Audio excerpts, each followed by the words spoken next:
Hello and welcome to another End User Talk podcast. I'm your hostess, Jamila, your lady in tech. Hello and welcome to the End User Talk podcast. I'm your hostess, Jamila, your lady in tech. And you're back and we're going to have another great interview. This time, this will have to be the first musician we actually have here, but we're going to welcome Mr. Michael Lington to the podcast. And how are you doing today? I'm wonderful. How about yourself? You know what? I'm doing okay. One day at a time is what I'm learning to do. That's a good way to look at it. I found out that too. Enjoy today, make the most out of it, and just one foot in front of each other. Oh my goodness. That is just like patience is a virtue. Those are things that we learn as life and time goes on. But definitely, before we get started, just in case our guests aren't aware of who you are, listeners aren't aware of who you are, do you mind giving us a brief introduction? Sure. I'm a saxophonist. I'm a musician, and kind of how I got started in music. Well, I actually got started on clarinet, but that's a whole nother life. That's a whole nother story. But my adult life, I started playing saxophone and have started touring with.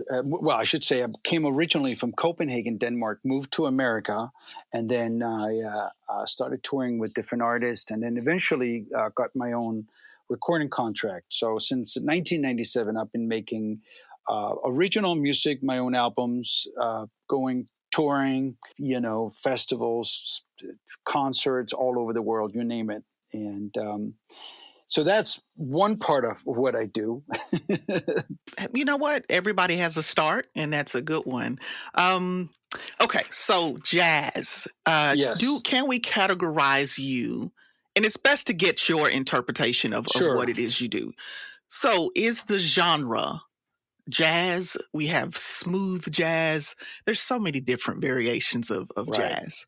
Well, I think sometimes when we get into trouble is when we start categorizing music, because it's very hard to, right? I'm by default in a format called smooth jazz, but that was just really a marketing word that was invented for radio. I think in the late 80s. I grew up listening to just music, and some of it, okay, you got classical and you got R&B and you got a lot of different genres. But when it comes to instrumental music, straight ahead jazz, smooth jazz, I don't know. I mean, I just do music the way I hear it, write the music and record the way I feel it and hear it. My latest albums have been more in, if you will, in the soul R&B genre. But it is considered smooth jazz. So I like the word contemporary jazz a little bit better, because some of this stuff is not all smooth. True.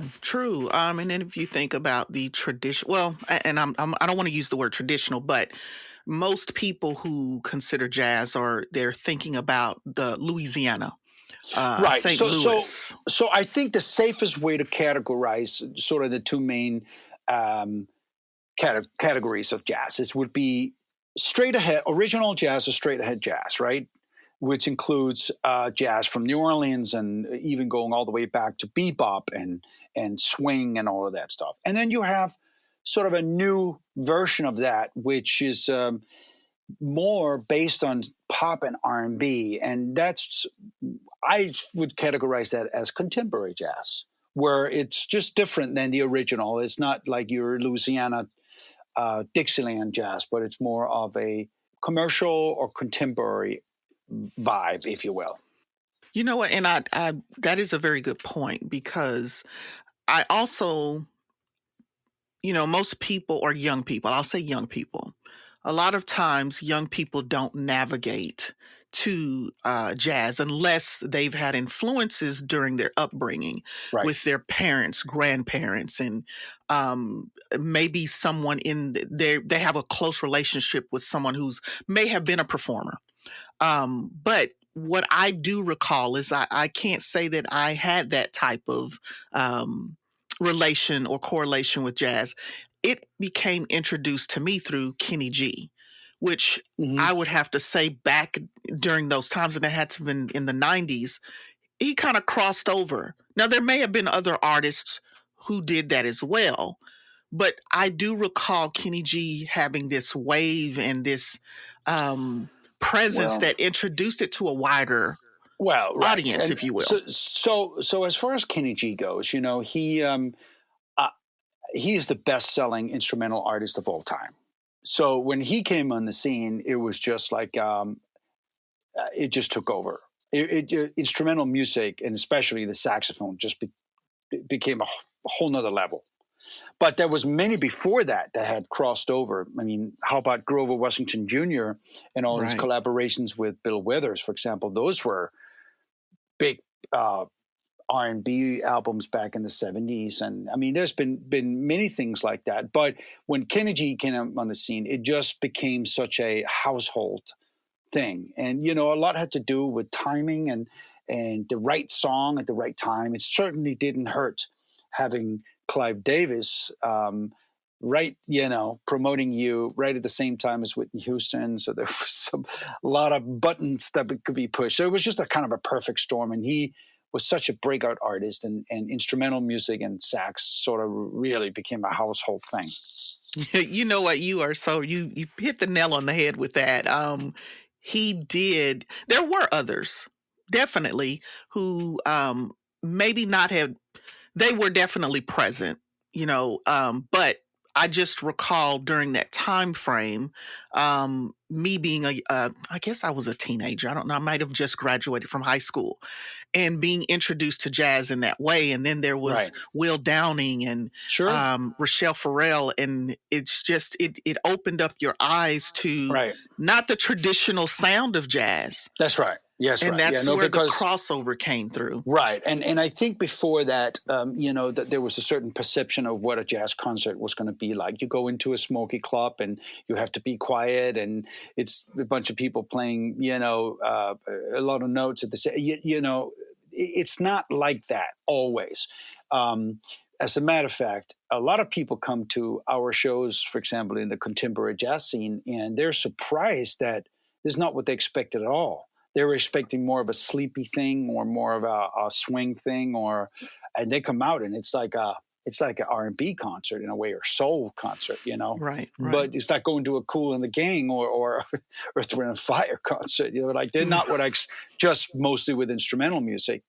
However, I incorporated a lot of vocals into my music too. So it's not always instrumental, which is why I guess you can't just call it instrumental, because it's a meritage of many things. And that's what I do enjoy. And another correlation with your way of writing your music and putting everything together is you also kind of put it in the mind of couples, that's date night. And when they're going to the concert, they're reimagining and thinking about their relationship and love. And I put that in the same space as that title, smooth jazz. Yeah. It just it opens up a whole nother door, and it brings on just a whole nother, like you said, people who may have never gone to a jazz concert.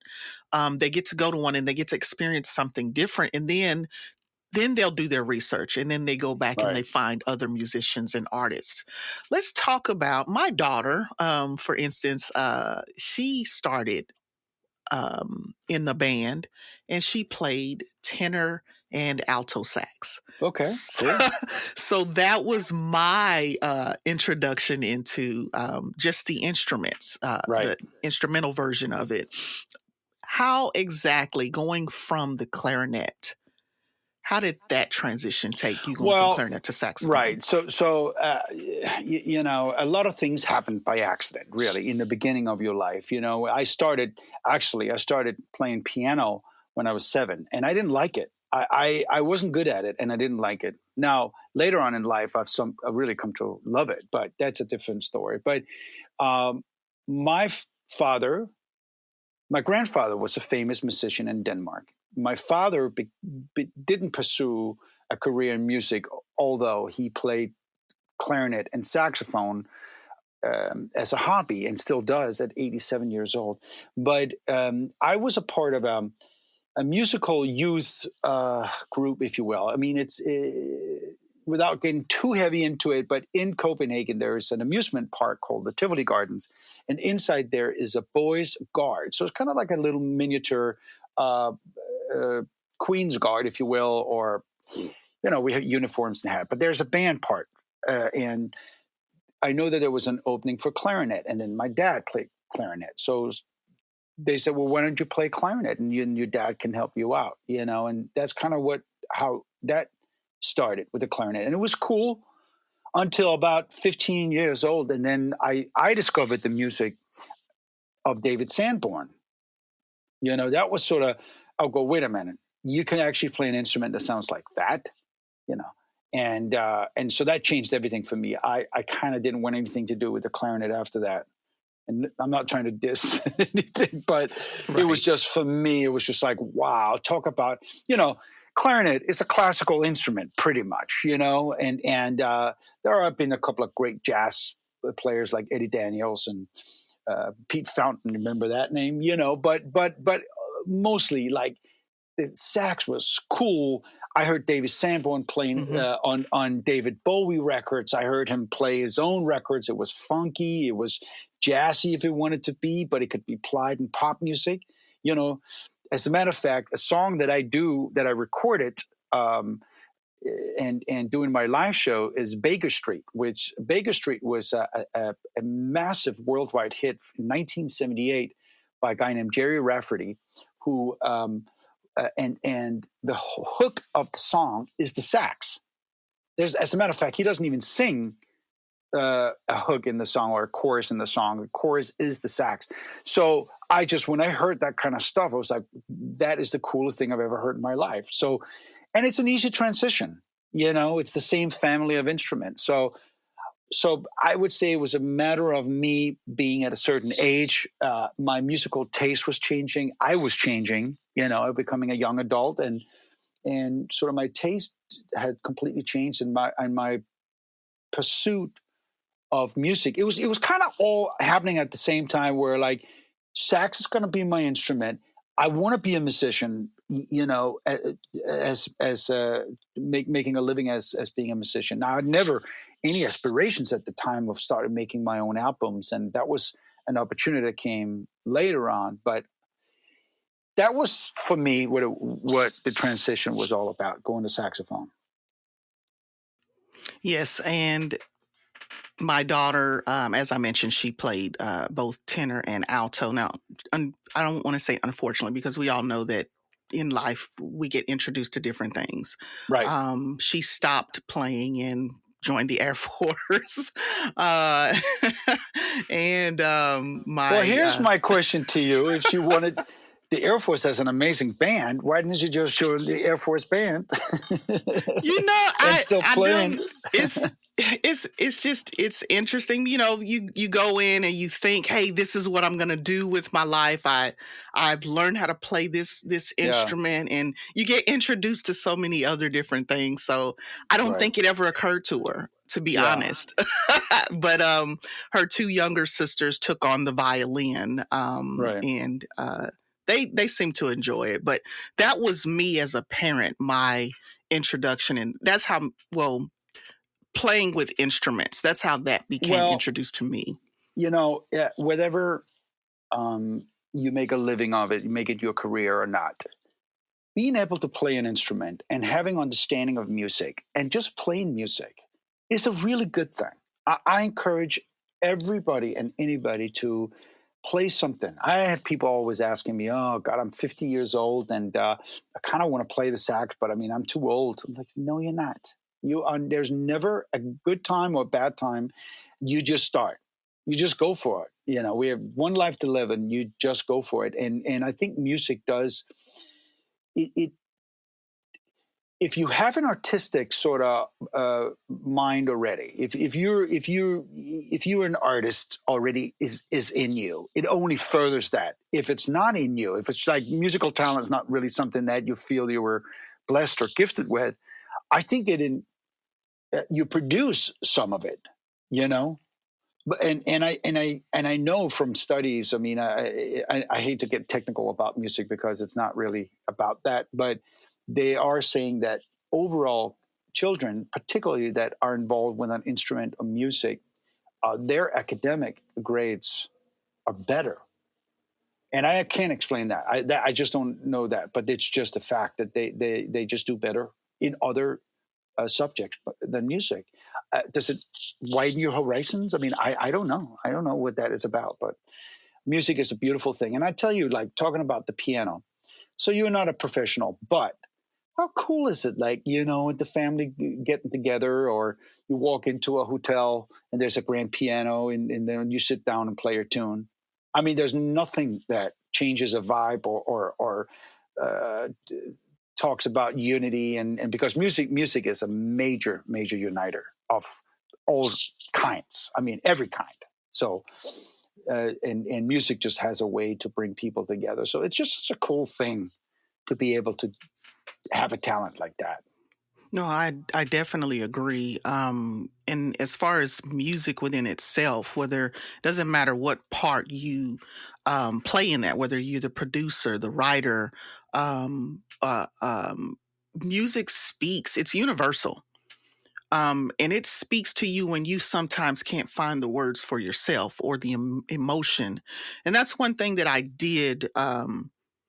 I was able to relate to jazz is because it has no words. If you're dealing with just instrumental jazz, there are no words to tell you how to feel or to tell you how to express or what the expression of that particular piece is directing you to. You kind of can just take your own. Yeah, I mean, we have to remember that there was some amazing jazz also with lyrics. Talk about Ella Fitzgerald, or I mean, there's so many wonderful Billie Holiday, but music in general, I feel, has no borders, whether it has lyrics or not, because everybody can understand emotion and melody and the language you're communicating, you know. Um, but you're right; like it's even more pronounced not having lyrics, because then there are no language barriers whatsoever.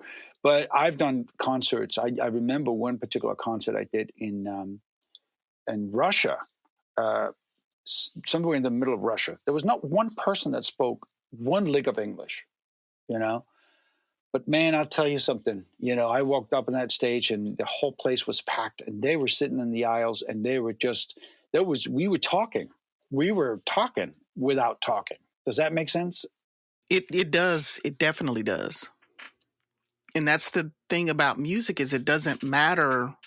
It just crosses so many different boundaries. And you talk about socio-economical, or just you could be across, like you just said, you could be across the on the other side of the Yeah. earth, and you hear a song, and that song can speak to you in levels of where you can relate with another person, or you pick your own interpretation of it, regardless to Right. whether there are words to it or not.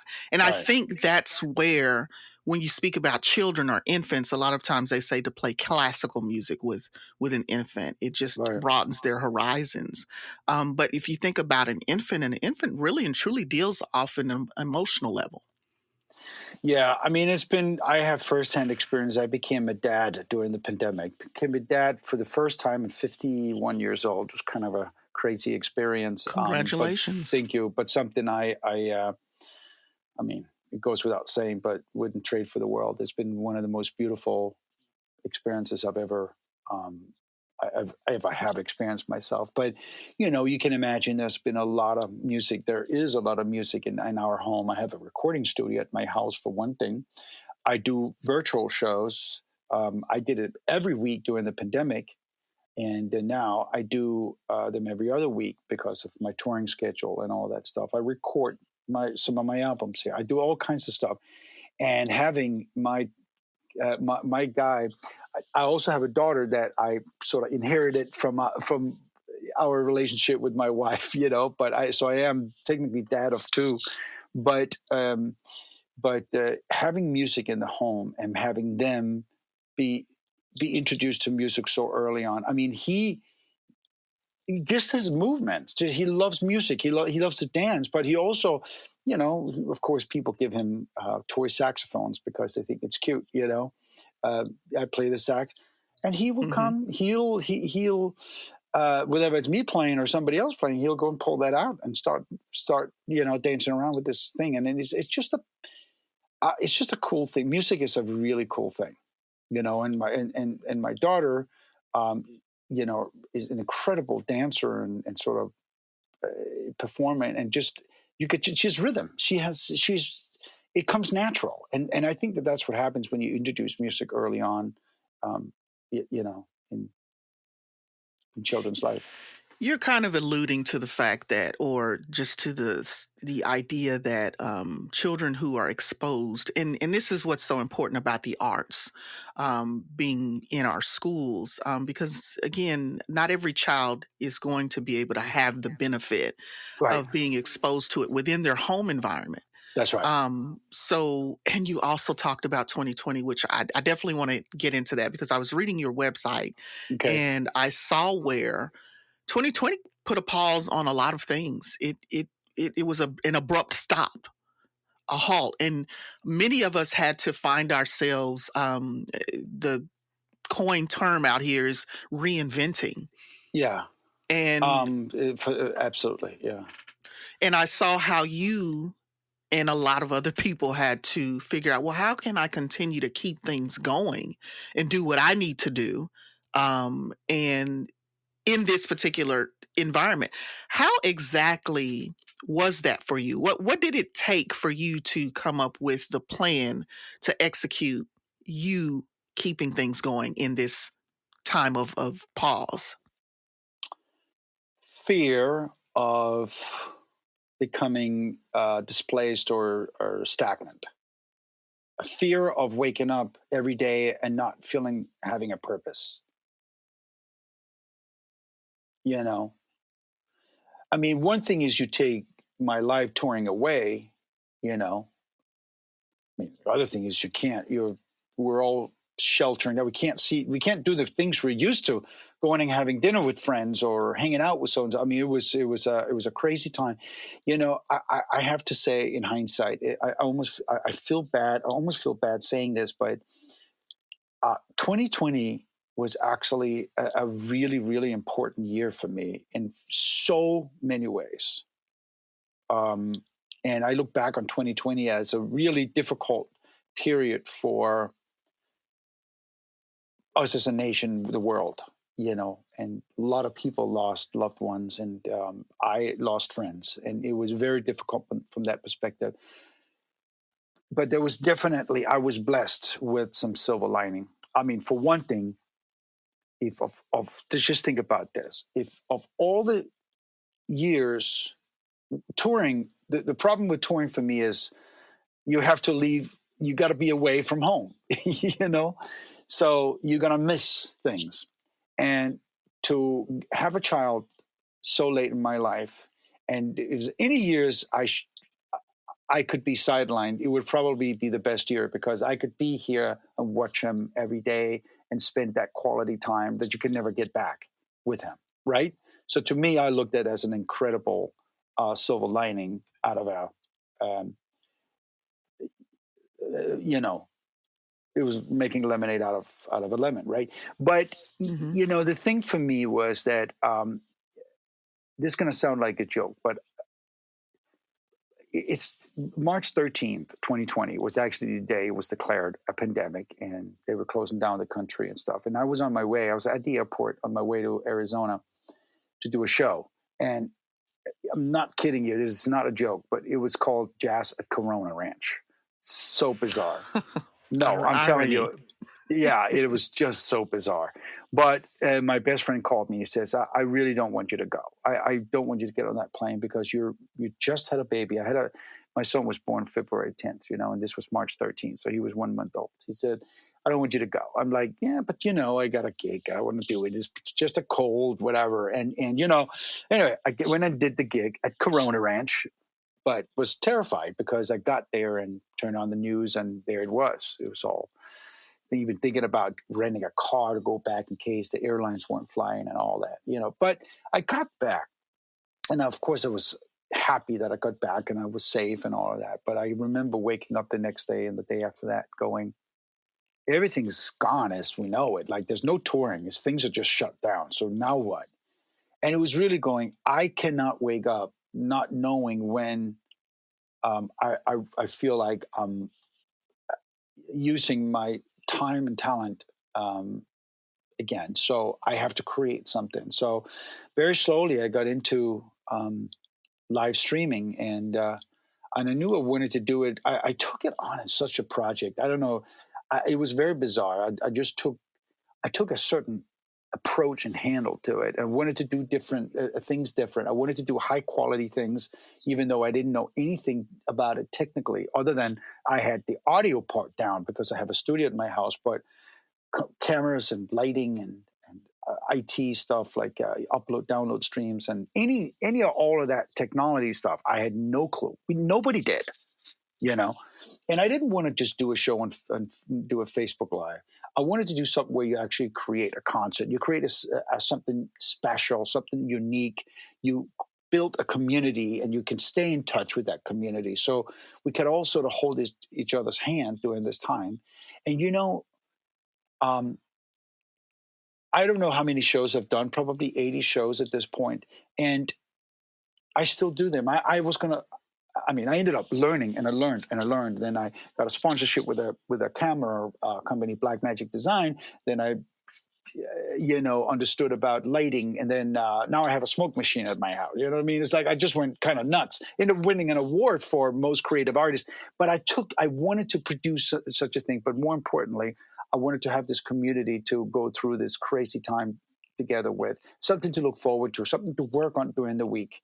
I would work on segments. I'd run video. I would do duet videos. I mean, all kinds of stuff. And it's been such a beautiful thing. And I intended to stop it once live touring got back, but this community of thousands of people have asked me not to stop. And it was also a way financially to take me through these times because I sold tickets to the show. So that was a huge thing for me during the pandemic. Well, I will say this. What I do appreciate for artists like yourself who found themselves, we're all just kind of trapped in this in these rooms with four walls, Right. whether we were alone or we did have family or friends. The main thing is that sometimes you mentioned you're trying to, out of fear, fear of being alone, fear of having to deal with whatever it is you had to deal with, fear of not being able to do something Hmm. or losing, something that you've been used to doing for who knows how long. But when you're trying to find yourself a way to stay sane, to stay afloat, you find that sharing what you were going through with others, and like you said, a community, it was therapeutic. Uh, it would be so great if I could ever sort of get in a room with all of these people, or we could film what people actually are saying about it, because I speak to them every now and then. For example, the top supporter I will do a Zoom call after the show or sometime during the next week, or people will send me emails or other notes. And here's what's so interesting, and this was not something I could have ever imagined that was happening, but you're talking about everybody. They couldn't even go to work. They had to work from home.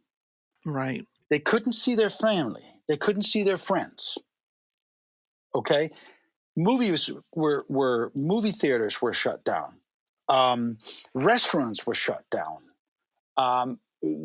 You were afraid of going outside because you didn't want to get sick. I mean, so here I am from my home, and I knew from the beginning I wanted to make it more than a concert. I wanted to make it, and that's why I created segments. I have it behind the music segments where I would tell a story about some things that had happened to me or people I've met, and a lot of times I would have videos and pictures that I would show or run. doing this segment, right? The other thing is I would do, ask questions, for example, ask me a question about anything, really. I mean, what was it like to tour with Barry Manilow? What was it like to open up for Michael Bolton? What was it like to do this and that and the other? You know, what it's like to be a dad at 51, there's so many questions, and then there was music and stories and anecdote, but mostly it was a welfare check. How you doing? How was your week? Exactly. And people are able to make comments in real time. What does tomorrow looks like for you? And then people would start talking to each other, sort of, you know, through the comments, and sort of develop friendships that way. But the things that I was mostly proud of, and still is to this day, is that this community, we're become a family, and um, what they were telling me then was the world is in absolutely disarray. We don't know what's going on. It's just an absolutely disaster. But here we are every Sunday. This is the one thing we can count on. You're coming in to our homes. It's our friend Michael that checks in on us, and we are together again.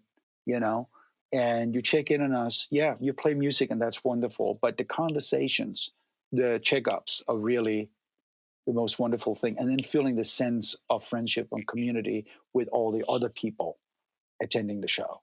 Right, because there was so much going on, during that period. I mean, we were, I got to the point where I didn't want to watch the news anymore. The news was so depressing. Terrible. We stopped long time. We would turn it on for a second, and we looked at each other, my wife and I I say, mean, let's just turn it off. This is terrible. I don't want to hear it. it really is. And so that people, musicians and actors and just entertainers everywhere, celebrities who were opening themselves up to their fans or to new people who were a part of their audience, forming these communities. Sometimes you're just kind of trapped in your own world, and you don't see the impact that you have through the lens of someone else. And it's not always negative. And Mhm. especially during that period, we all had to go through a time of reckoning. Yeah, I Um, mean, you're absolutely right, and but the one thing I feel it did was it put into perspective a little bit what is important to us individually. I mean, what is it? What matters in our life? What doesn't really matter when it comes down to it? I think it put some of that perspective in because it was just everything froze. So you start thinking about, like, those kind of things. But yeah, the whole live streaming for me certainly started out of just fear of not waking up and not feeling like had a purpose in a way, or something to work on, something to sink my teeth into. And the fact that I didn't know anything about the technology part of it. I started calling around, and people like, I don't. Why are you calling me? I don't know. Like, right. nobody knew anything. So I'm like, you know what? I have the time. Let me sink my teeth into this. And I started really doing it. And then I started having so much fun, like trying new things on each show. Now I have 3 moving cameras. I'm in 4 and 6K. As I said to you, I got lighting everywhere. I backlighting, uplighting, this, that, and the other. And I have a smoke machine. And people thought I lost my mind. Smoke See, machine. I have a smoke machine. I'm not kidding. And but I just it would just became a challenge to me to and then of course what happened during the show. Okay, I got to figure out what happened. I mean, it was just there was just something about it that I just attacked it in a certain way. It was like, I'm going to master this. Because I wanted them to have one thing was getting together and doing a welfare check, but also I wanted them to have an experience because all of these other experiences were taken away, right? Your movie, going to the movie theater, going to concerts, kind of thing. So I wanted to sort of give them something they were like, wow, okay, I really look forward to this. Well, I want to say thank you for sharing your ability, your talent, and then just the desire to say, you know what, I'm going through what I'm going through. I things have paused, and I know if I'm experiencing this lull and this fear, I know that somebody else is, and I have an audience. I Yeah. definitely have an audience, and it sounds like you're a perfectionist. You didn't want to do something that didn't have the quality, and Right. that left someone, whoever, if they were new, or if they've always known who you are, they didn't leave with this, man, he could have done something better than that. But it's something that they can share. It's something that they can remember, because you always, when you go through something that's challenging, there's always hopefully a high point during that journey Yeah. that you can refer to and reflect on. So Well, thank you. yeah, of course, yeah. I mean, I just want to say this. I mean, because at the end of the day, quality is great, but what it did for me, we literally held each other hand for 2 years and comforted each other. And I tell you, I was looking forward to these shows, still am. But I feel so renewed. My soul and spirit and optimism and faith in people are so renewed after these shows. It's hard to explain because I'm just like, wow, so many cool people. They're so wonderful, and it lifted my spirits during that time. So it is it has been and it is an amazing experience. But Yeah, we do sometimes forget about the human element, but you're right. And it's been interesting. What I'd like to do, though, is reflect on. I like to give my guests an opportunity to reflect on their journey in life. You've toured, you've done a lot of tours, you've met a lot of people, you've got all of these albums. I want to say I counted 11 albums. Of your experiences, and sometimes it takes a little bit to think about it, your successes, can you think or discuss any of these things that you consider that you're most proud of? hmm, what am I most proud of? I'm probably most proud of the song that hasn't been written yet. You know, um, Writing a song is probably one of the hardest things for me. Writing a good song, and good is subjective. I know that, but it is such a.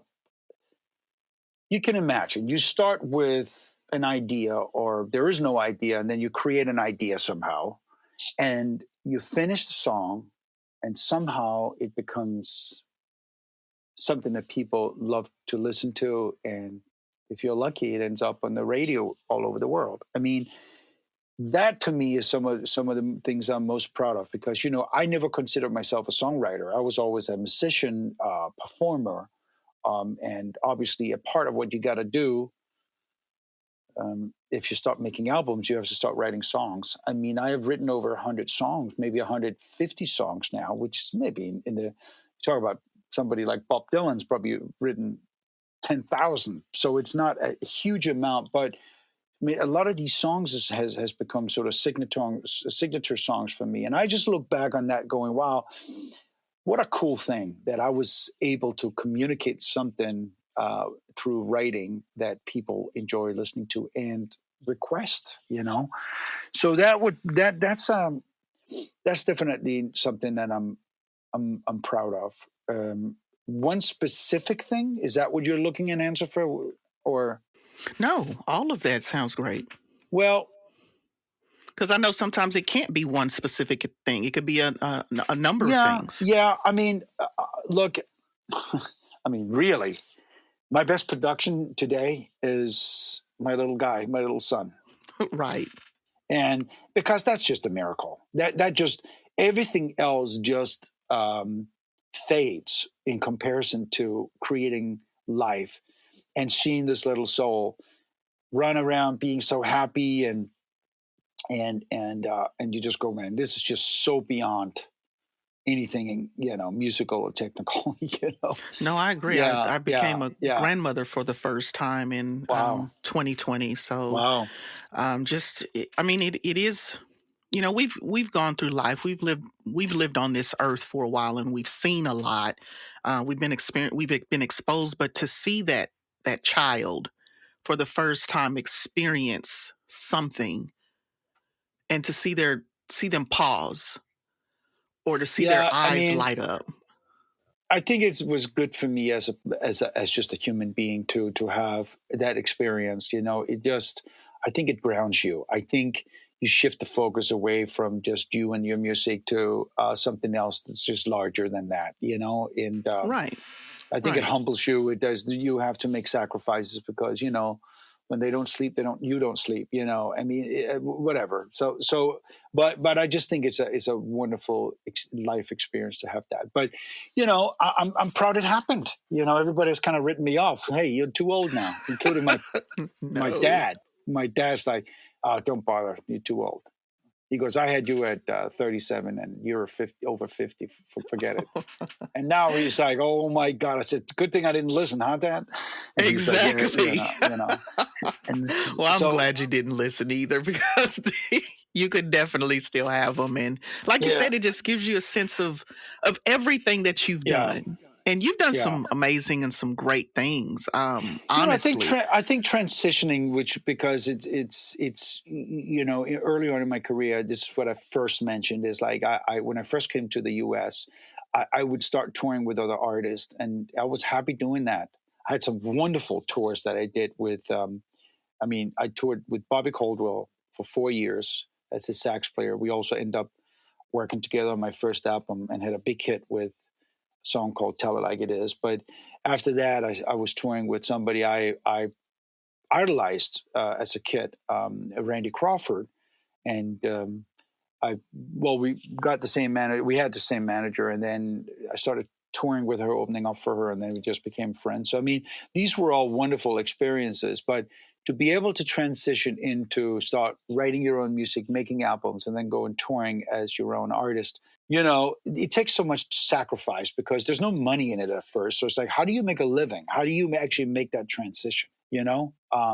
It's so funny. People think that once you get a record deal and you make your first album, it's like, that's it. You're done. You're good to go. The funny part is it doesn't work like that. It doesn't work like because you got a manager and agent, then everything is. That's just when it begins. So Right.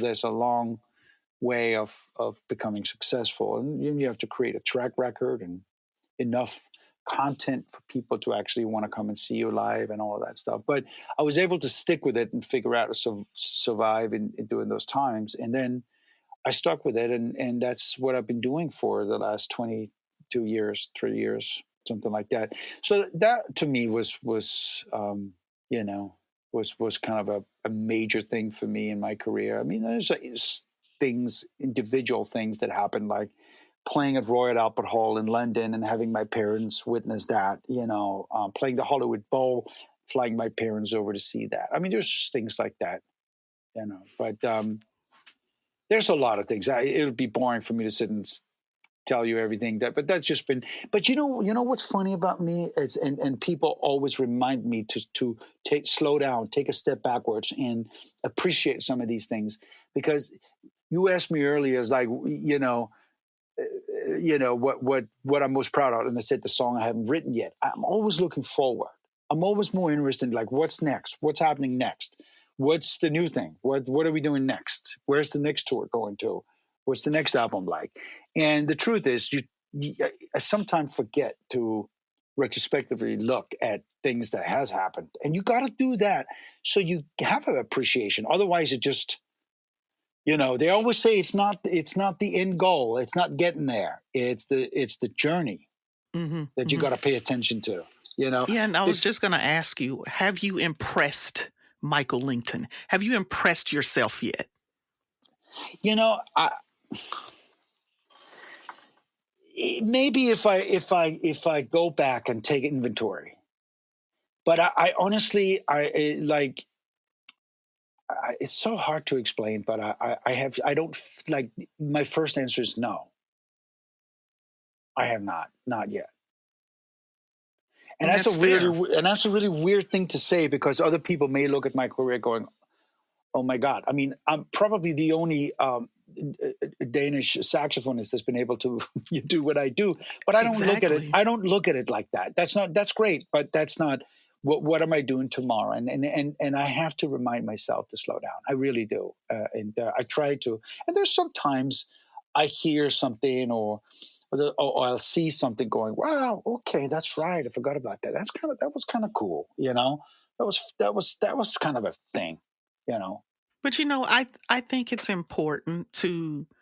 I mean, clearly, me looking from the outside in, and anyone else, if they looked at your discography and they read your life story, people would be like, "Oh my gosh, I he know. worked with Aaron Neville." I've never even seen Aaron Neville perform live. Yeah, You shared booth studios. You've written alongside some of the great producers, absolutely. and it's when we're doing these things, we're just living. I mean, the end goal for us is I've got bills to pay. I do want to write a good song. I want to leave a good impression. But you're the one pedaling, so you don't have time to sit and look out the window or pause and think about what it is you've accomplished. But what I want to say is there someone you haven't collaborated with in any fashion here that you'd like to? Yes, I would very much like to do something with John Mayer. John Mayer? Yeah, Cool. uh, He's I, great I too. I think he is. I mean, talk about a songwriter, and he's just so good. He's one of the greatest guitar players in the world. And Yeah, he does. He's good. but he's just a wonderful musician, and I just think his songs. I love his songs. I'd love to do something with Bruno Mars. I know these are all our contemporaries. These are all Um, boy, I would certainly love to do something with Luther Vandross. I could tell you that. The closest a lot of the musicians that plays and work with on my albums were toured with Luther. And as a matter of fact, the mixer of all of Luther records, the guy that mixed all Luther's albums, Ray Bardini, mixed my albums. So we had a lot of very fun stories to talk about. But that would have been an artist I would have just. You know what? Luther and Whitney Houston, and we've had so many. Man, yeah, that would, like you said, that's a conversation for another time. But you're definitely right. Luther Vandross was one. Well, he's just a singer. I mean, Timeless, just yeah, exactly, yeah, yeah, timeless, yeah. definitely. But there's other artists. I mean, there's producers I want to work with. There's musicians. I mean, there's just um, I have I have been fortunate so far to be able to work with some amazing songwriters, with some amazing producers, and I love great musicians because they make the songs better. They just do. True, true, Yeah. true. Now, see, I'm from Texas, born and raised. I don't know if you could pick that up in the accent. Texas, born and raised in the part of Texas I'm in is most people are familiar. It's Dallas, we're home of the Sure. Cowboys. But Yeah, of course. years back, and I'm not trying to date myself, but we used to have a jazz club here called Caravan of Dreams. Yeah, played there. See, I knew you did. I'm wondering if I actually had an opportunity to listen to you either at the Caravan Well, of I Dreams. hadn't made my first album yet then. I was still a part of Bobby Caldwell's band when I played Caravan of Dreams. So, Okay. yeah. So The other if you went to see Bobby Caldwell between 94 and 98, I forgot when they closed Caravan of Dreams. I Oh think, my gosh. It's yeah, yeah. yeah. And I'm so saddened that But they're if, closed. yeah, right. It was in Fort Worth. I remember it. It was Fort Worth. And the other venues that we had the Smooth Jazz radio station. Of course, the Uh, Oasis, I think it was called. Yeah. and Yeah. they used to do the concerts in the park at either the Arboretum or the downtown Dallas, which I mean, I'm sorry, Fort Worth, which was so amazing. But I was able to run into and listen to a lot of, again, that was my awakening and introduction into jazz and being able to go to a concert. And I did the jazz in the park, and Hmm. they'd have a collaboration or just different jazz artists there. Yeah. Um, I know it's getting point to us to winding this down, but what I want to have you do at this stage is we probably have someone listening who's an aspiring songwriter, producer, or even a musician. Mhm. What advice do you have for someone who is trying to get to their point? Well, I mean, there are different things for different trades or different. Do you want to be a songwriter? Do you want to be a musician? Do you want to be an artist? You know, I think the thing that we can't do it alone. So collaborations and teamwork is really the the best way to get stuff done. Unless you're just a prodigy and you can write your own song from top to bottom and they're just amazing, then that show's not me. But you know, collaborating, um, even with people that may seem like competitors. Like I'll give you an example. If you want to be a trumpet player in the contemporary jazz scene, you know, befriend other trumpet players in that space. You know, don't look at them as competitors, but network and collaborate. Um, Go to their gigs, be supportive of them, and you know, if you want to write songs, you know, write songs with other songwriters because then you'll meet more other songwriters, and everybody has their own unique reach. So it just makes you more reachable. It makes you're fanning out. So I would just get involved in in as many possible scenarios as you can, and then you'll start figuring out. Well, this is not worth my time. This didn't work out.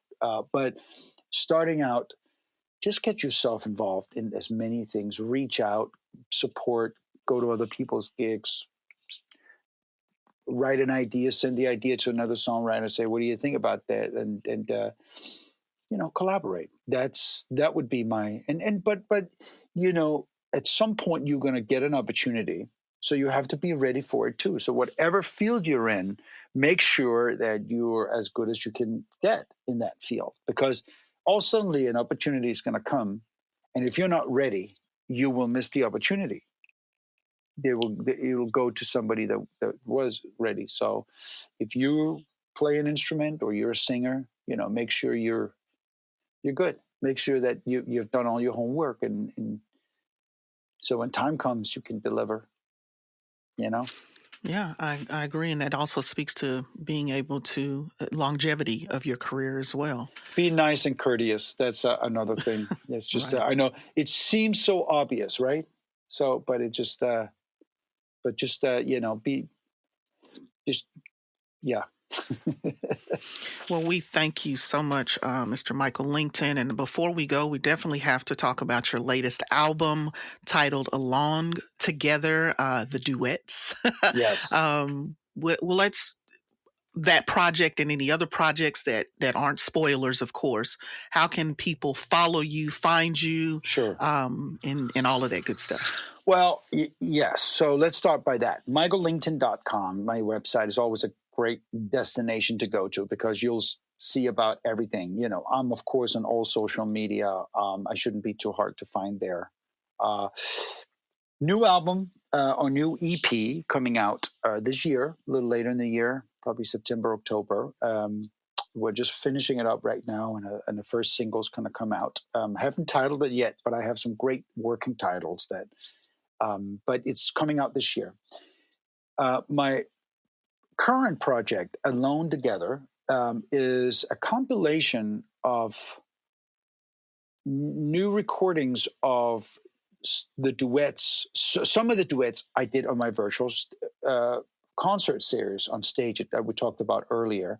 So um, I asked many artists in my format to come on the show and do a duet with me, and everybody agreed, and we had such a wonderful time, and we ended up making these very unique duets during a very difficult time. So there was something magical emotionally happening, and people were starting asking for these duets to be released on an album. And the truth is, they were only intended for a one-time play on the show, but they were pre-recorded.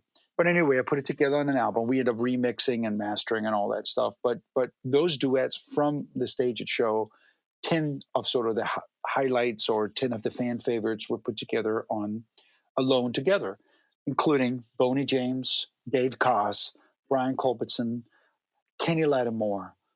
We even have somebody from the country world, Billy Dean, who's a dear friend. We did a duet of James Taylor's You've Got a Friend. And I'm very proud of the album because it also represents a moment in time for not just me, but for all of us. And so, yeah, Alone Together, the duets. Okay, everybody, you've heard it. If he hasn't been on your radar, please add Michael Lington to your playlists, your album catalogs. But thank you so much. I appreciate you for taking time out of your very busy schedule to speak with me and my audience. And again, congratulations to you and your family on Thank the you. addition of your son. Fun fact, your son, my youngest daughter was born February 15th. Oh, wow. Okay. So the kindred spirits there, who knows? Right. And look, if you need babysitters, we're here, But thank you so much and Thank you. continued success. And I'd love to get in the studio and watch you do your magic and bring all of those compilations together. But you have a lot to be very proud of. I'm sure your parents as well, your grandparents and your family, but continued success. And again, thank you. And hopefully we'll cross paths again. That'd be lovely. Thank you so much for having me on. All right. Have a good one. We've come to the close of another episode of the End User Talk podcast. I hope that what you've heard today will leave you feeling empowered. Thank you for listening. And remember, every day's a training day.